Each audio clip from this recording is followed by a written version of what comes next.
छत्रपती संभाजीनगर जिल्ह्यामध्ये बघितलं गेलं जर ते खुलताबाद तालुक्यातील जे विरू गाव आहे, या विरू गावामध्ये बघितलं गेलं तर बोरसे जे शिक्षक आहे यांच्या मृत्यू प्रकरणी बघितलं गेलं तर जे आरोपी आहे या आरोपींना अटक देखील करण्यात आली होती. मात्र अटक झाल्यानंतर त्यांना जामीन देखील मिळाला आहे.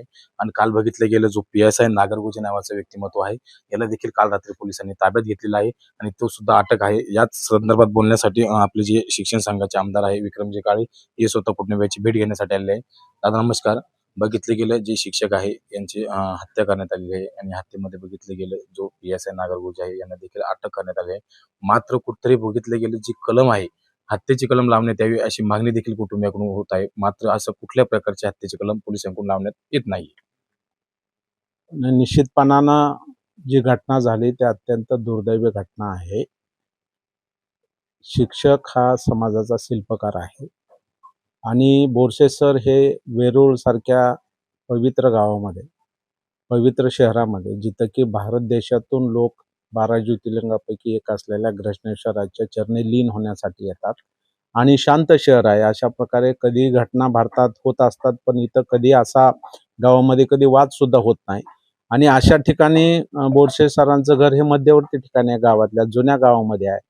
आणि ते सायंकाळी संध्याकाळी लेकरांनी हट्ट केला, आईस्क्रीम पाहिजे म्हणून ते घराबाहेर पडले आणि परत येताना त्यांना आपल्या चौकातमध्ये 10-20 लोकांचा जमाव दिसला. तर त्यांनी सहज विचारणा केली. सामाजिक भावनेतून कोणी विचारता, आपण रस्त्याने जातोय, जो माणूस सजग आहे, जो समाजामध्ये काम करतोय, तो सहजपणे विचारतो, "बा काय चाललंय, काय नाही, तुम्ही कशासाठी जमलात?" असं त्यांनी प्रश्न विचारला. तर त्यांनी सांगितलं, "आम्ही पोलीस आहोत." मग त्यांना तर ते पोलीस वेशामध्ये नव्हते किंवा पोलीस गाडी दिसली नाही. मग त्यांना शंका आली, "किंवा तुमचं आय कार्ड कुठं आहे?" तर असं विचारल्यानंतर त्यांना तो राग झाला आणि त्या भावनेतून त्यांनी ही मारहाण केली. आणि मला वाटतं मारहाण केल्यापेक्षा पोलीस अधिकारी हे बघत होते, हे अत्यंत वाईट आहे. पोलीस अधिकाऱ्याचं काम आहे संरक्षण देणं. जनतेच्या संरक्षणासाठी त्यांची नेमणूक झालेली आहे आणि त्यांच्या डोळ्यात देखत ही मारहाण झाली, नव्हे तर अमानुषपणे मारहाण झाली आणि त्याच्यामध्ये त्यांचा मृत्यू झाला. मृत्यू हा जागेवरच झाला. तरी सुद्धा घर जवळ असल्यामुळं त्यांची मंडळी, त्यांची मुलं, त्यांच्या मुली ताबडतोब आले. त्यांनी त्यांना तशाही परिस्थितीत वाचवण्याचा प्रयत्न केला. अखंड तांडव केला. संबंधीचे पोलीस अधिकारी होते नागरिक, यांना ते विनंती करत होते की आमच्या मिस्टरला दवाखान्यात घेऊन चला, तुम्ही तिथं पोहोचवा, तुमच्याकडे गाडी आहे. परंतु तेही माणुसकी त्यांनी दाखवलं नाही. मला वाटतं याच्यापेक्षा दुसरा मोठा गुन्हा असू शकत नाही. आणि म्हणून त्यांच्यावरती डिसमिसची कारवाई झाली पाहिजे, बडतर्फीची कारवाई झाली पाहिजे आणि याचा निपक्षपाने चौकशी CID मार्फत करावी, ही पण मागणी आमची सगळ्यांची राहील. यासाठी माननीय मंत्री साहेब पण भेट देऊन गेले. या भागाचे आमदार पण साहेब आलेले होते, दानवे साहेब पण आलेले होते, मी स्वतः आलोय. मी स्वतः मुख्यमंत्र्यांना भेटलेलो आहे. शेवटी अशा घटना होऊ नयेत आणि पोलिसांनी अशा प्रकारची हिंमत कुठं करू नये, ही त्याच्या पाठीमागची भूमिका आहे. आणि म्हणून ह्याला न्याय मिळवून देणं ही आमच्या सर्वांची जबाबदारी आहे आणि ती आम्ही पूर्णपणाने पार पाडू. दादा एकीकडे बघितलं गेलं कुठेतरी एक चर्चेला उधाण येतंय की जो PSI नागरगोजे आहे याला कुठल्या तरी मंत्र्याचा हात. नाही, मला वाटतं की असा कुठलाही माननीय देवेंद्रजी फडणवीस साहेब आपण पाहतोय की असं हे कुणालाही ते पाठीशी घालणार नाहीत. ते स्वतः या राज्याचे मुख्यमंत्री आणि गृहमंत्री आहेत. त्यांच्याकडे हे खातं आहे आणि काल भेटल्यानंतर त्यांनी आम्हाला आश्वासित केलं. ताबडतोब त्यांनी त्या ठिकाणी सूचना केल्या आणि म्हणून ही पुढची कारवाई सुद्धा झाली.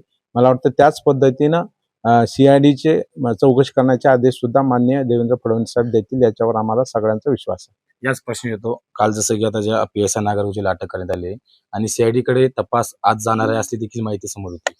नाही, ठीक आहे, त्याचे आदेश येतील ना. आदेश आल्याशिवाय सहजपणे तू जात नाही. त्याला सूचना येतील वरिष्ठाकडून आणि त्याची अंमलबजावणी पोलिसांना करावी लागेल. एक शेवटचा प्रश्न, आमदार म्हणून कुटुंबियाला नाही मिळणार का?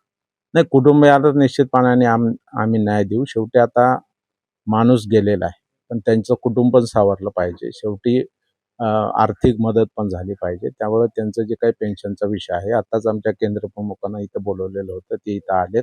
त्यांनी सगळी माहिती घेतली.